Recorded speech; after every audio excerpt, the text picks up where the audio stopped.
Hello，大家好，今天来到阔里湖这边。那92.100这个点位的话，目前而言，阔里湖白龟的整体鱼口是有，但可能需要更多的时间积累吧。因为不像前阵子阔里湖白龟的开口，它基本都是集中在第一个小时能有一个比较好、比较纯的一个鱼口。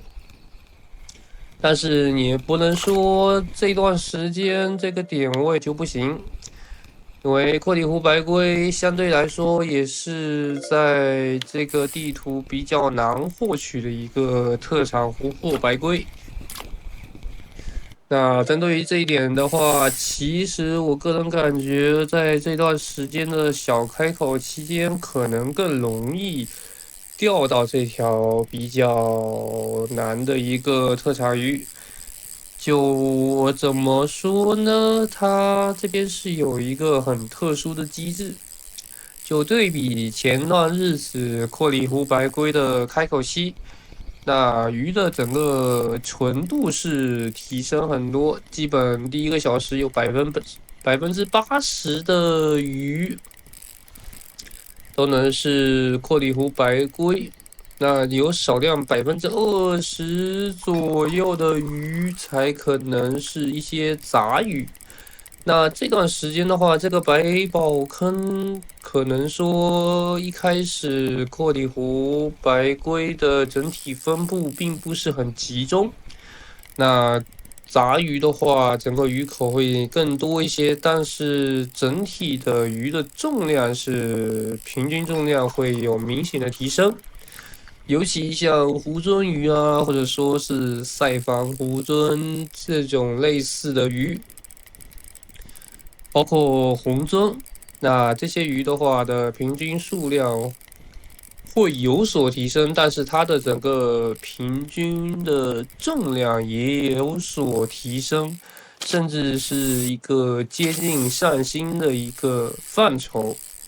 也就是它的平均重量可以达到4、5公斤以上，最大的话重量能够达到9公斤以上。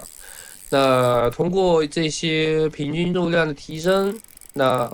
从随机的一个角度来说，只要遇到超过3.5公斤以上的鱼的总数变多，那这些鱼随机性的情况，它变成阔里湖白龟的概率会相对比前段日子开口期可能会更大一些。至少在整个出现鱼的情况来说，它本身能够获取的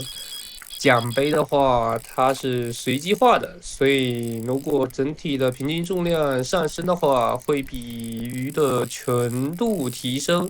要来的更加重要。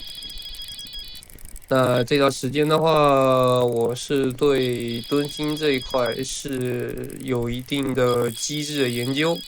个人感觉，如果说同一个点位，其他杂鱼会比我们的目标鱼它的上行重量更大的话，那这种前提之下，我们如果发现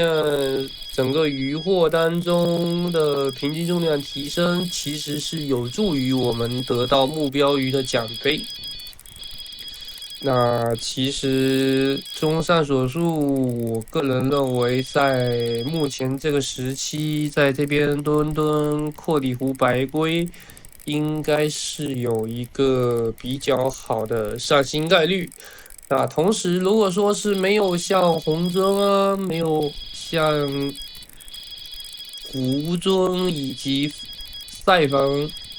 吴尊这种情况的话，可能也是一个更好的选择，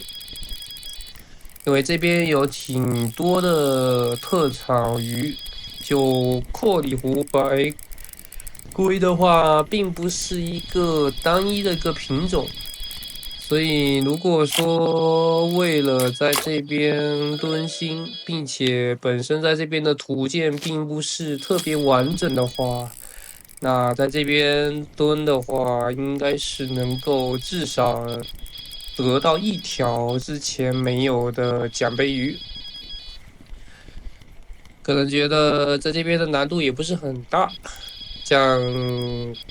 霍里湖红点龟是基本很难以一个普通的晒干的钓组获取到。那在此情况下，也只有饵鱼晒干才有可能钓到霍里湖红点龟，所以基本上这些鱼是没有什么太大的威胁。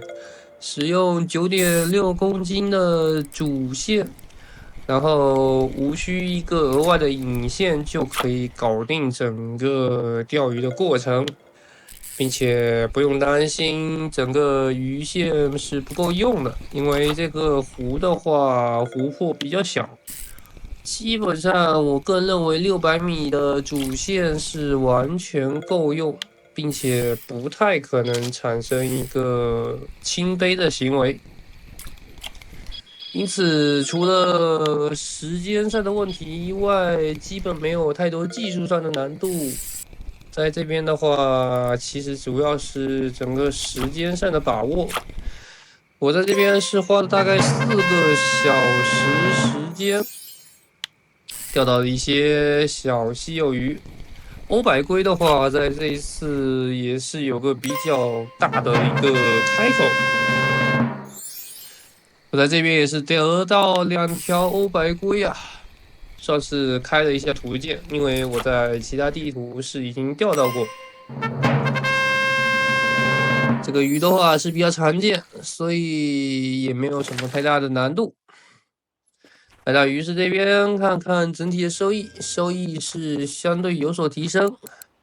，4个小时大概在1200银币左右。主要收益的话也还行，没有说太过糟糕。